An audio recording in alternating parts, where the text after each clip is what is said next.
ना जाने कौन है, ये यहाँ कैसे आई। उसका चेहरा तो मुझे दिखाई नहीं दिया, पर उसका वहाँ खड़े होने का तरीका अलग था, बहुत अजीब था। वहाँ खड़ी वो हिल रही थी जैसे उसे चक्कर आ रहे हों।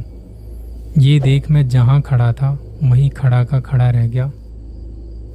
2020 के दौरान जब कोविड नया नया आया था, पूरी दुनिया परेशान थी इस एक छोटे से ना दिखने वाले वायरस से। लॉकडाउन लगा और मेरी नौकरी भी चली गई। मैं हैदराबाद में नौकरी करता था। मेरी कंपनी ने मुझे होल्ड पर रख दिया था, कहा कि अभी आप घर चले जाइए, जैसे ही कुछ हालात बेहतर होते हैं हम आपको कॉल कर देंगे। मैं हैदराबाद में अपनी फैमिली से अलग रहता था। वहाँ से पैसे कमाकर मैं घर भेजा करता था।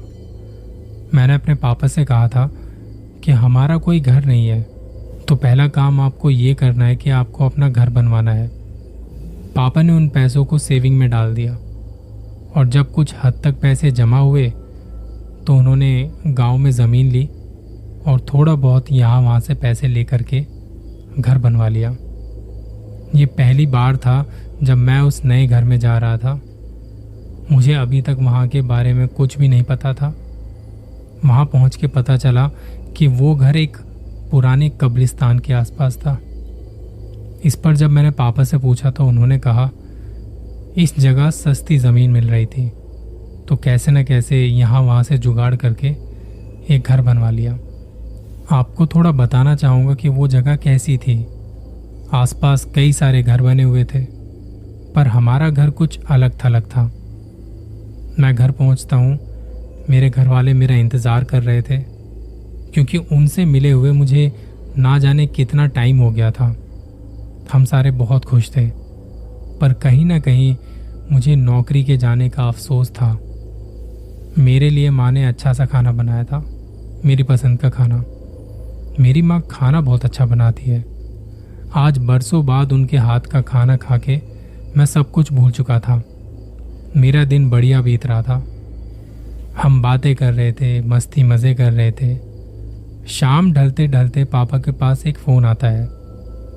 हमारी बुआ अब इस दुनिया में नहीं रही थी। वो काफ़ी समय से बीमार थी। घर वालों ने कहा कि हमें वहाँ जाना होगा, तुम भी साथ चलो। मैंने कहा आप लोग जाइए, मैं बहुत थका हुआ हूँ, मुझे कुछ आराम करना है। पापा ने कहा ठीक है, तो तू आराम कर ले फिर। अगले दिन वो लोग वहाँ के लिए निकल पड़े। मेरी बुआ जहाँ रहती थी वो गांव हमारे यहाँ से काफ़ी दूर था। पहला दिन तो मेरा आराम करते करते निकल गया। घर वाले भी साथ थे, तो मुझे वहाँ पे ऐसा कुछ नहीं लगा जो अब होने वाला था। वो खौफनाक रात मैं कभी नहीं भूल सकता। अगली रात जो अब मुझे अकेले काटनी थी, सारे दिन मैं सोता रहा। रात को नींद नहीं आके दे रही थी। मैं एक कमरे में बैठा रील्स वगैरह देख रहा था, न्यूज़ पढ़ रहा था कि इतने में लाइट भी चली गई। हमारे घर में अभी तक लाइट के इंतज़ाम ठीक से नहीं थे, तो पापा ने किसी और के घर से लाइट का कनेक्शन लिया हुआ था। ये थोड़ा पिछड़ा हुआ इलाका है, यहाँ तक सरकारी योजनाएं पहुँचने में अभी टाइम लगेगा। मैंने एक बात जो आपको शायद नहीं बताई, हमारे घर की एक दीवार कब्रिस्तान के साथ मिली हुई थी। ऐसे में मैं जब अकेला बैठा था, लाइट भी नहीं थी, ये बात मेरे अंदर खौफ पैदा करने के लिए काफ़ी थी। यहाँ घर की खिड़की से देख लो या फिर छत पे जाके देख लो, दूर दूर तक कब्रें ही कब्रें नजर आए। वो घर ऐसी जगह था। लाइट जाने के बाद मुझे गर्मी लगने लगी। मैंने उठकर कमरे की खिड़की खोली ताकि थोड़ी हवा आ जा सके, क्योंकि ऐसी जगह लाइट कब आएगी कब नहीं कुछ पता नहीं। खिड़की को खोल के मैं अपने बिस्तर पर ही आके लेट गया। चांद की हल्की हल्की रोशनी में बाहर कुछ कुछ दिखाई दे रहा था। घर पे अकेला था तो मुझे डर लगने लगा। एक बात आपको भी पता है और मुझे भी, कि मरने के बाद तो इसी मिट्टी में मिल जाना है, पर ना जाने क्यों उस कब्रिस्तान को देखकर मेरी हालत ख़राब हो रही थी। ऊपर से मैं घर में अकेला। हर बार ज़रूरी नहीं कि आपको भूत या चुड़ैली नज़र आए। कई बार आसपास का माहौल भी ऐसा होता है जो आपके रोंगटे खड़े कर देता है। खौफ का वो मंजर आपकी रूह कपकपा देता है। ये सब शायद काफ़ी नहीं था कि इतने में बारिश भी शुरू हो गई। मुझे गर्मी से कुछ राहत मिली, पर अब माहौल और ज़्यादा डरावना हो गया। मैं खिड़की के पास खड़ा होकर बाहर देख रहा था। वो बारिश, सामने कब्रिस्तान और मैं यहाँ अकेला। मेरे चेहरे पर बाहर खराब मौसम की बिजली चमक रही थी। ऐसे में आपके मन में ख्यालात भी खौफ भरे आने लगते हैं। मैं यहाँ डर इसलिए भी रहा था क्योंकि यहाँ की आदत मुझे थी नहीं। मैं एक ऐसी जगह से आया था जहाँ लोग ही लोग थे मेरे आसपास। मन ही मन सोच रहा था कि मुझे चले जाना चाहिए था माँ पापा के साथ बुआ के यहाँ पे। वो बातें मुझे अब समझ आ रही थी। मैंने अपने डर को काबू करने की कोशिश की। फ़ोन में भक्ति भजन सुनने लगा, लेकिन फिर ऐसे माहौल में वही हुआ जिसका मुझे डर था। घर की छत पर पड़ती बारिश के साथ साथ मुझे किसी के कदमों की आवाज़ सुनाई पड़ी। वो आवाज़ कभी छत के लेफ्ट से आ रही थी, कभी राइट से। ऐसा लग रहा था कोई इधर उधर घूम रहा है। बीच बीच में वो आवाज़ रुक भी जाती और फिर दोबारा शुरू हो जाती। मैं पहले से ही इतना डरा हुआ था कि अब ये आवाज़ सुन के मैं डर के मारे कांपने लगा। यहाँ कहना मेरे लिए आसान है, पर वो वक्त बड़ा मुश्किल था मेरे लिए। ये कौन है?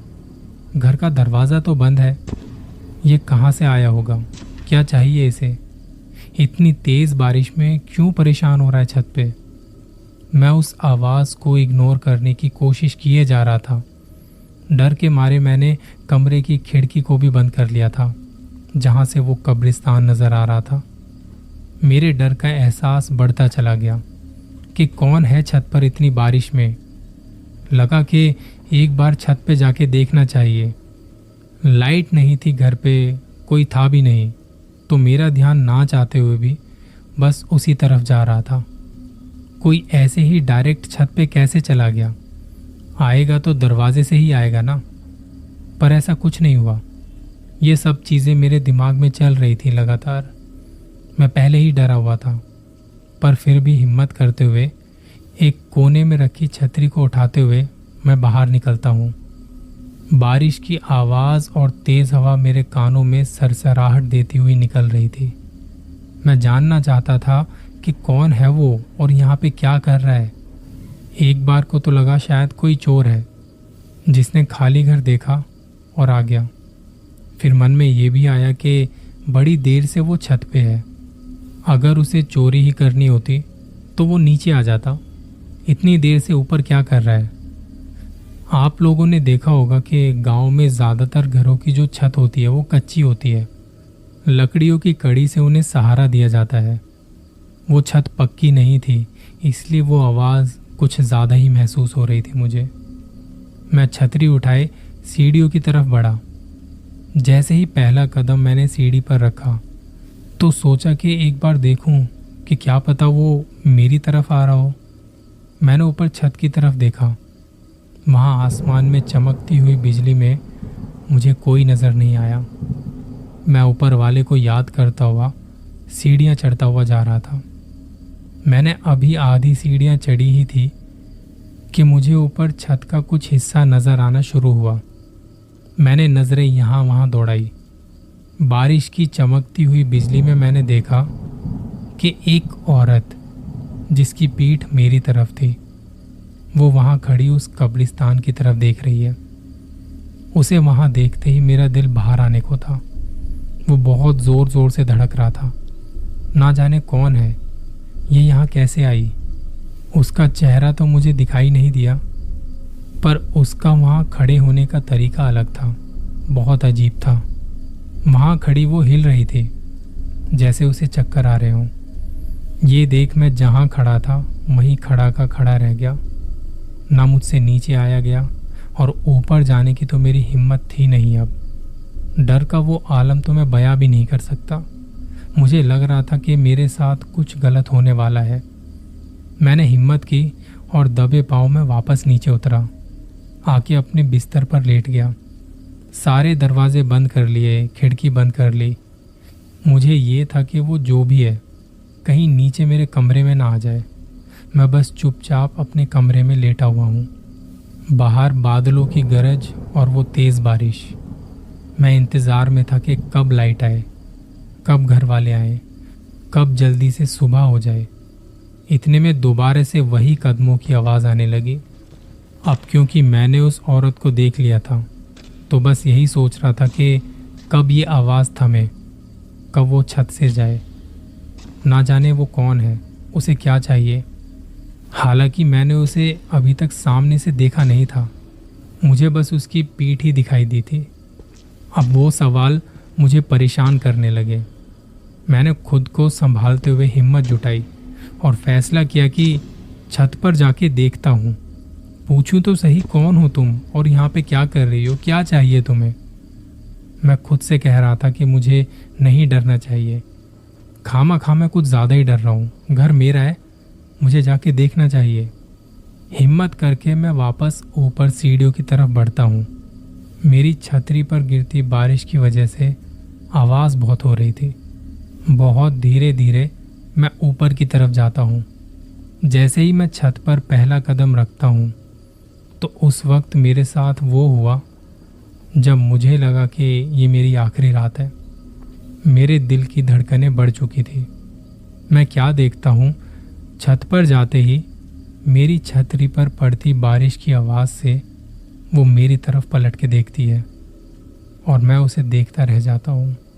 अपनी जगह एक पुतले की तरह जम जाता हूँ। इसके आगे की कहानी अगले भाग में।